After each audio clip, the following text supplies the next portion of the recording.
Good morning students. आज हम लोग क्लास 7 की साइंस बुक पढ़ेंगे, फिजिक्स चैप्टर, जिसमें आज हम लोग हीट पढ़ेंगे। हम लोगों ने सी ब्रिज तक पढ़ा था, आज हम लोग पढ़ेंगे लैंड ब्रिज।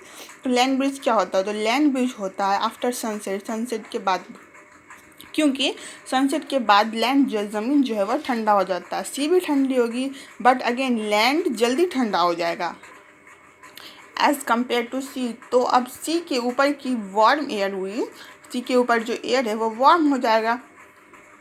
लैंड के जो ऊपर का एयर होता है उतना वार्म नहीं होगा जितना सी के ऊपर का एयर वार्म होगा, क्योंकि सी जो है वह जल्दी ठंडी नहीं होती। तो सी वार्म जो है, इसलिए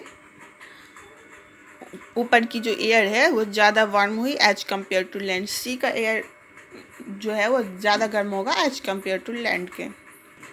चूँकि सी जल्दी ठंडी नहीं होती तो सी वार्म है, इसलिए सी के ऊपर की एयर भी वार्म होगी और वो वार्म एयर राइज करेगी और उसकी जगह लेने के लिए जो कूल एयर है जो लैंड के ऊपर की, वो उसकी जगह ले लेगी। तो ये कन्वेक्शन करंट जो सेटअप हुआ, इसको हम बोलते हैं लैंड ब्रिज। यहाँ पे हम देख सकते हैं लैंड ब्रिज किस तरह से हो रहा है, सी ब्रिज। अब हम आगे बात करते हैं रेडिएशन की। इसमें कोई मीडियम की ज़रूरत नहीं होती, जैसे कि हम लोगों ने पहले पढ़ा था कन्वेक्शन में लिक्विड और गैस, कंडक्शन में। तो इसमें जो है उसमें कोई मीडियम की ज़रूरत नहीं पड़ती है। ये जो है ये थर्ड प्रोसेस है, थर्ड मीडियम है, जिससे जो हीट जो है वो ट्रांसफ़र होती है। इसमें जो हीट जो है हॉट बॉडी से हॉट ऑब्जेक्ट से ऑल डायरेक्शन में, सभी डायरेक्शन में ट्रांसफ़र होती है without the help of any medium. तो हम बात करें सन से जो हीट जो है वो अर्थ पे आती है। सन और अर्थ के बीच में वैक्यूम है, क्योंकि स्पेस है और स्पेस में वैक्यूम होता है, एयर नहीं होती है। तो क्या कोई मीडियम है? नहीं है। तो रेडिएशन वो फॉर्म ऑफ हीट फ्लो है जिसमें कि कोई मटेरियल मीडियम नहीं चाहिए। अगर हम बात करते हैं, अगर हम ठंड के समय में आग जलाए लकड़ी पे, तो लकड़ी और आग से दूर ही हम अपने हाथ सेक सकते हैं। तो ये जो हीट है ये हमारे हाथ तक ये वार्मथ कैसे पहुंचा रही है, हमारे हाथ तक ये गर्मी कैसे पहुंचा रही है? ये रेडिएशन के कारण, ये रेडिएशन के कारण ऐसा होता है। सन से जो है वो अर्थ पे हीट जो है वो रेडिएशन के कारण पहुंचता है। तो रेडिएशन वह प्रोसेस है जिसमें हीट जो है वो बिना कोई मटेरियल मीडियम के ट्रैवल करती है। अब कौन सी बॉडी हीट रेडिएट करेगी? अगर कोई कोल्ड बॉडी है तो क्या वो हीट रेडिएट करेगी? नहीं। कोई हॉट बॉडी जिसका हाई टेम्परेचर हो वही हीट रेडिएट करेगी, और वो जो हीट रेडिएट करती है उसी को रेडिएंट एनर्जी बोलते हैं, उसी को हम लोग रेडिएंट एनर्जी बोलते हैं।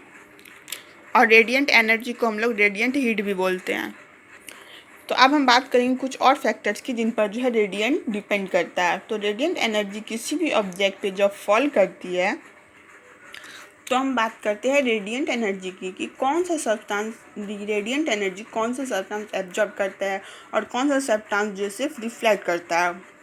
अगर हम बात करते हैं किसी भी शाइनी सरफेस की या पॉलिश सरफेस की, तो ये हम लोगों ने पिछले क्लास में पढ़ा होगा कि shiny surfaces are good reflector. Shiny surface जो होते हैं वो अच्छे रिफ्लेक्टर्स होते हैं।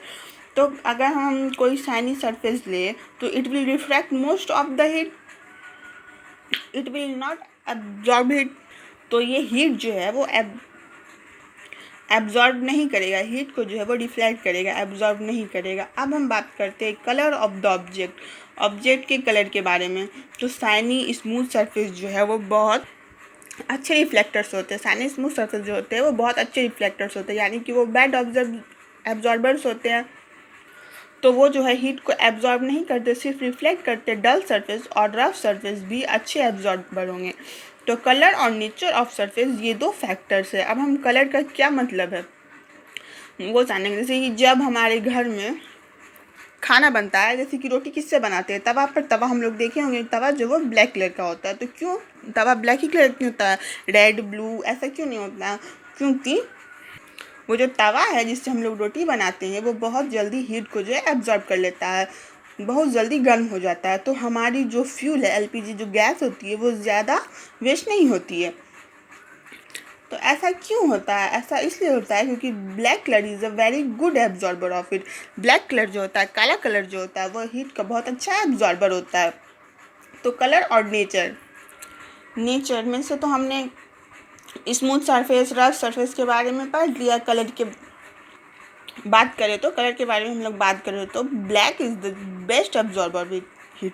ब्लैक जो होता है वह हीट का एक अच्छा एब्जॉर्बर होता है, इसलिए तवा जो होता है वो ब्लैक कलर का होता है। और अब बात करें रेडिएट करने की, तो एब्जॉर्बर ब्लैक जो होता है वो अच्छा एब्जॉर्बर होता है। जैसे कि हम लोग गर्मी के मौसम में बोलते हैं नहीं ब्लैक कपड़ा नहीं पहनना चाहिए, वाइट कपड़ा पहनना चाहिए। ऐसा क्यों? क्योंकि ब्लैक जो है वो अच्छा एब्जॉर्बर होता है, वो हीट को जो है एब्जॉर्ब कर लेगा। हम लोग काला कपड़ा पहनेंगे तो हम लोग को ज़्यादा गर्मी लगेगी क्योंकि वो हीट को एब्जॉर्ब कर लेगा। और वाइट जो है वो अच्छा रिफ्लेक्टर होता है, तो वाइट कपड़ा पहनेंगे तो वो हीट को एब्जॉर्ब नहीं करेगा, वो हीट को रिफ्लेक्ट करेगा, जिससे हमें कम गर्मी लगेगी। अगर अब हम बात करते हैं रेडिएट करने की, तो एब्जॉर्ब करना अलग चीज़ होता है और रेडिएट करना अलग चीज़। तो वो चीज़ तवा है जिसमें जिसमें रोटी बनती है। हम तवा को ले लेते हैं जिसमें रोटी बनती है।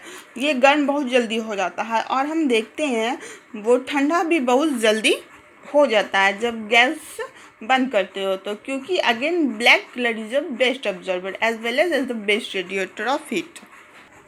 हम लोग देखते हो कि बटन सब जो होता है उसके नीचे में जो है वह ब्लैक पेंट लगा रहता है। ऐसा क्यों होता है? क्योंकि ब्लैक कलर जो होता है वह एक हीट का अच्छा एब्जॉर्बर होता है, जिससे खाना जो है जल्दी बन जाएगा, कम समय में बन जाता है। अब हम लोग बात करते हैं थर्मोफ्लास्क की। तो थर्मोफ्लास्क जो है वो ऐसा होता है, हम लोग जनरली अपने घर में देखेंगे, हम लोग घर में रहता है थर्मोफ्लास्क। इसमें जो हम कोई भी मटेरियल रख देते हैं, अगर कोई भी इसमें हम सामान रख देते हैं तो वो जो है ना तो ठंडा होगी ना ही गर्म होगी, वो जैसा है वैसा ही रहेगी। जितने भी हीट ट्रांसफ़र के मोड है, कंडक्शन, कन्वेक्शन और रेडिएशन, वो इसमें मिनिमाइज रहते हैं। तो जो इसमें हम गर्म सब्सटेंस देखेंगे तो गर्मी रहेगा। ऐसा नहीं गर्म रखे तो ठंडा हो जाएगा, ठंडा रखे तो गर्म हो जाएगा, ऐसा नहीं है। हम जैसा इसमें रखेंगे वो वैसा ही रहता है। इसमें जो है थर्मोफ्लास्क में जो है कंडक्शन, कन्वेक्शन और रेडिएशन के जरिए, ये तीनों मोड के जरिए जो हीट का जो है ट्रांसफ़र नहीं होने देता, जैसा है वैसा रहता है। जैसा कि हम लोगों ने अभी बताया था, कंडक्शन में इसमें जो पार्टिकल्स टू पार्टिकल्स हीट का ट्रांसफ़र होता है, और कन्वेक्शन जब लिक्विड के जरिए जब हीट का ट्रांसफ़र होता है तो उससे हम लोग कन्वेक्शन बोलते हैं। और रेडिएशन जैसे कि लाइट रेज हो गया, रेडिएशन लाइट रेज हो गया, सन के जरिए जो रेडिएट होता है उसके जरिए जो हीट ट्रांसफ़र होता है वो हो जाएगा रेडिएशन, जैसा कि हम लोगों ने अभी पढ़ा। अब जो ये थर्मल फ्लास्क जो है वो यही तीनों प्रोसेस जो है कंडक्शन, कन्वेक्शन, रेडिएशन, इसी तीनों के जरिए हीट का जो है ट्रांसफ़र नहीं होने देती है। इसके हम लोग यहाँ पे पहले स्ट्रक्चर को देखते हैं। इसमें जो पहले एक स्क्रू होता है, टॉप पे इसका स्क्रू होता है और यहाँ पे एक सिल्वर रहता है इसके अंदर में, और इसके बाहर में ये जो है हीट को नहीं बाहर जाने देती है और बाहर से जो हीट को अंदर आने नहीं देती है और अंदर से हीट को बाहर नहीं जाती। इसके हम लोग देखेंगे इनर सरफेस पे तो ये ऐसे ऐसे ऐसे करके शाइनी होता है, जिससे कि हीट ना बाहर जाए और ना अंदर आए। और इसके बीच में जो दोनों के बीच में जो होता है उसको होता है वैक्यूम। और ये वैक्यूम जो है वो ऐसी चीज़ है, ऐसी जगह है जहाँ पे एयर मॉलिक्यूल्स जो है निकाल दिए जाते हैं। और उसके बाद यहाँ पे एक आउटर कंटेनर होता है, इसके बाहर से एक कंटेनर लगा होता है, और ये जो इसका कवर होता है ये जनरली प्लास्टिक का होता है। जैसा कि हम जानते हैं प्लास्टिक जो होता है वो बैड कंडक्टर ऑफ हीट होता है। तो इसे जो है यहाँ पे कंडक्शन, कन्वेंशन और रेडिएशन जो है इस तीनों प्रोसेस से जो है ये अपना काम करता है और न हीट को बाहर जाने देता है, न अंदर आने देता है। अपने सामान को जब गर्म रखेंगे तो गर्म रहता है। तो आप लोगों का ये चैप्टर कंप्लीट हो गया।